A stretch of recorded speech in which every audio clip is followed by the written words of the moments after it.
Flintlock: The Siege of Dawn is a forthcoming open-world action RPG by developer Games and publisher Kepler Interactive. It debuted during the Xbox and Bethesda Game Showcase and wowed many in the audience with its gameplay.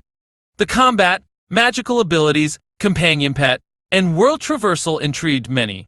Flintlock: The Siege of Dawn is naturally being compared to a Soulsborne title, as any game with an attack, parry, and dodge mechanic is these days.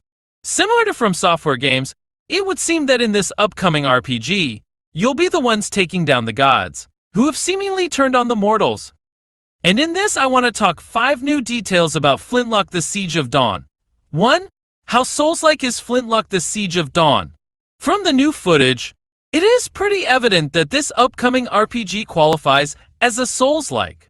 The combat is a dead giveaway, as it mirrors much of the fast-paced attacking, dodging, and parrying of recent Souls games, but looks much sleeker and more similar to Sekiro. However, one key difference is that the game has difficulty settings, meaning that if you're having too much of a hard time, you can always lower the difficulty to suit your needs. Developer does have an intended difficulty level, which is how the game is ideally meant to be played, but don't let that stop you from tweaking the settings. Another similarity Flintlock: The Siege of Dawn shares with Sekiro is that the protagonist is a preset character who wields 2 specific weapons, an axe and a flintlock pistol. This rigidity allows the title to look and feel smooth, as the developers can focus on the specificity of movements instead of trying to encompass various character builds. 2. Main characters. Speaking of the protagonist, Norvanik is an explosives expert on a dangerous mission. Assisting her on this mission is a fox-like companion pet, Enki, who can perform magical attacks and impart some of their abilities onto Nor when required. It is not yet clear if Enki is Nor's pet or if they meet at some point before the game and share a common goal. What is known is that the two share a telepathic connection, as Enki will often speak to Nor in their mind and, at times, even guide them through areas. Enki and Nor can work together and out of battle to form a formidable duo. During combat, the former will be able to attack targets at range using its magical abilities. The two can work together out of combat to traverse large distances quickly and get to hard-to-reach areas. 3. It is a single-player game. Flintlock: The Siege of Dawn is strictly a single-player game and will not include any multiplayer mode. This is because the game's narrative is structured, and the inclusion of multiplayer would only upset the type of experience the developer is aiming to achieve. So if you were hoping to get a few friends to help you out for those tough boss battles, I'm sorry to burst your bubble.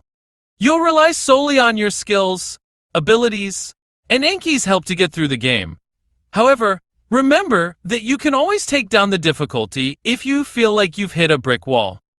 This also leads to why there will be no character creation in the game, as it will require Nor to speak and animate like a proper person and not like the unfeeling mute that normally takes the stage in most Soulsborne games. 4. The world Flintlock is an open-world game, so you might expect to interact with a living, breathing land. And you'd be correct. The world is broken down into various zones that players can explore, with many side quests and unique activities to take up in addition to the main story.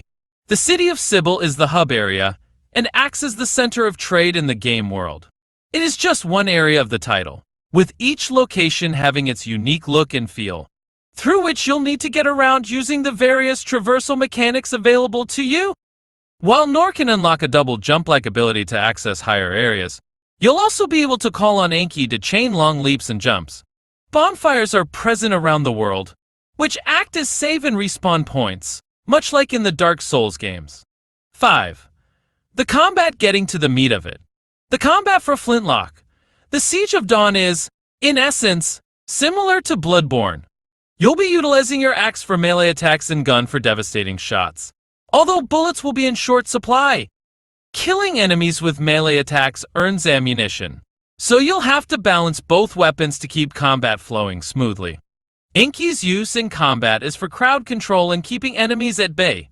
Think Atreus in the new God of War game. You can keep other enemies engaged with Enki while focusing on a single one, or use it to retreat and take a little breather.